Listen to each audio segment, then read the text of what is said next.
शुरू अल्लाह के नाम से जो नहायत मेहरबान रहम करने वाला। अस्सलाम वालेकुम नाज़रीन, आप देख रहे हैं हारून वीलॉग्स और मेरा नाम है मोहम्मद हारून। रजब भट्ट इस वक्त बैरून मुल्क है, पाकिस्तान में मौजूद नहीं है। रजब भट्ट के खिलाफ एक मुकदमा दर्ज हुआ था गैर कानूनी असलहा रखने का और शेर के बच्चे के हवाले से। तमाम शेर के बच्चे वाला मामला जो है वो तो हवा में ही गोल हो गया। जो वाइल्ड लाइफ थी, जो महकमा जंगली हयात है, उनकी जानिब से किसी भी किस्म की कार्रवाई नहीं की गई। लेकिन पुलिस ने जरूर अपनी कार्रवाई की और इनके खिलाफ एक गैर कानूनी असला रखने का मुकदमा दर्ज कर लिया। इस मुकदमे को दर्ज करने के बाद रजब भट्ट को बहरहाल शख्सी जमानत पर उसी रात को रिहा कर दिया गया था। वो अपने घर चले गए, लेकिन अगले दिन वो अपनी जमानत के लिए अदालत में पेश हुए। सिविल मजिस्ट्रेट थे, जुडिशल मजिस्ट्रेट सॉरी, उनकी अदालत में पेश हुए और फिर वहाँ पर उन्होंने इन्हें पहले तो जुडिशल किया, तहम साथ ही इनके वकला की जानिब से दरख्वास्त जमानत दायर की, जिसे अदालत ने मंजूर कर लिया और फिर 30 तक इनकी जमानत मंजूर करते हुए 30 दिसंबर को दोबारा इन्हें तलब कर लिया। यानी कि कल पीर के रोज रजब भट्ट को अदालत में पेश होना है, लेकिन अब वो अदालत में पेश नहीं होंगे। उसकी वजह कि वो बैरून मुल्क है। बहरकैफ अगर वो आज रात में आ जाते हैं तो फिर कल उन्हें अदालत में जाना होगा।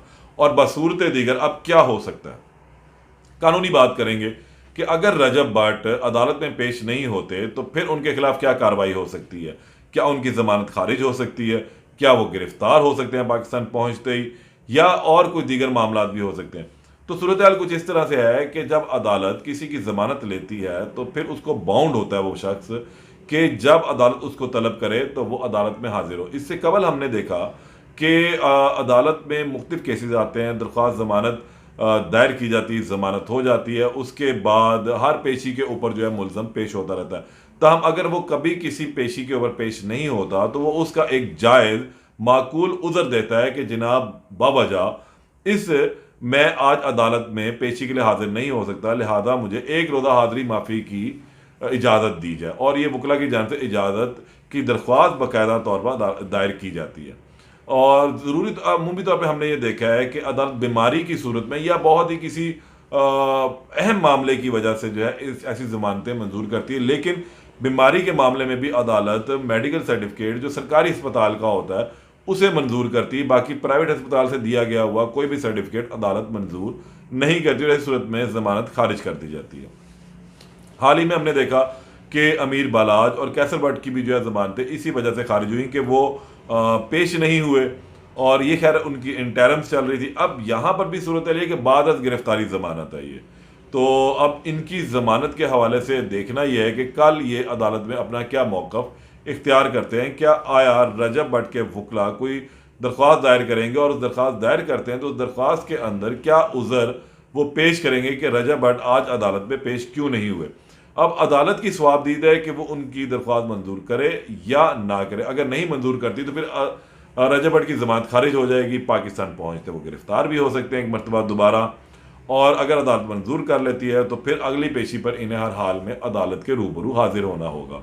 बसूरत दीगर अगर वो हाजिर नहीं होते तो फिर उनकी उस जो पेशी है, जो तारीख होगी, उस पर जमानत खारिज कर दी जाएगी।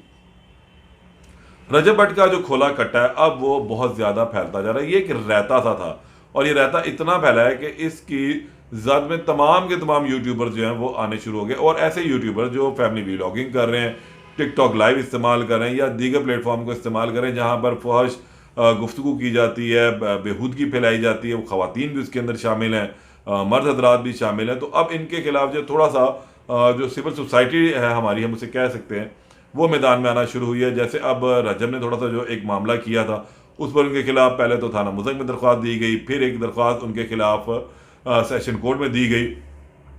तहम जब रजब ने देखा कि माफ़ी नहीं हो सकती, जान नहीं छूट सकती, तो रजब ने बहुत टाइमली अक्लमंदी का सबूत देते हुए तमाम मसालिक के उलमा कराम को साथ बिठाकर अपना नुक्ता नज़र बयान किया। फिर उस पर उसने फतवा भी लिया और फिर अब अपनी माफ़ी की दरख्वास्त भी वो की और फिर उसने सरेआम माफ़ी भी मांगी। और बहरहाल ये उसका एक बड़ा पान था कि वो टाइमली इस बात को समझ गया कि इस मामले को तूल देने से उसी को नुकसान होगा, उसकी शोहरत को नुकसान होगा, उसके कारोबार को नुकसान होगा। तो उसने अपनी गलती का एतराफ़ किया और फिर इस मामले से अपनी जान छुड़वा ली।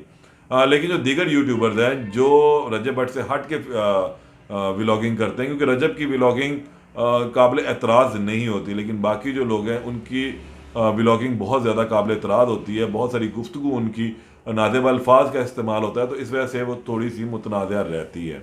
बहरहाल अब देखते हैं कि रजब भट्ट का खोला हुआ कट्टा आखिर किस करवट जाकर बैठता है, ये पकड़ा जाता है या नहीं पकड़ा जाता। और बाकी जो लोग अब इन यूट्यूबर्स के खिलाफ मैदान में आ रहे हैं, उन लोगों का आगे स्टांस क्या होगा, ये तमाम बातें आने वाले वीलॉग में मैं आपको बताऊंगा। तब तक के लिए इजाज़त दें। अल्लाह निगहबान।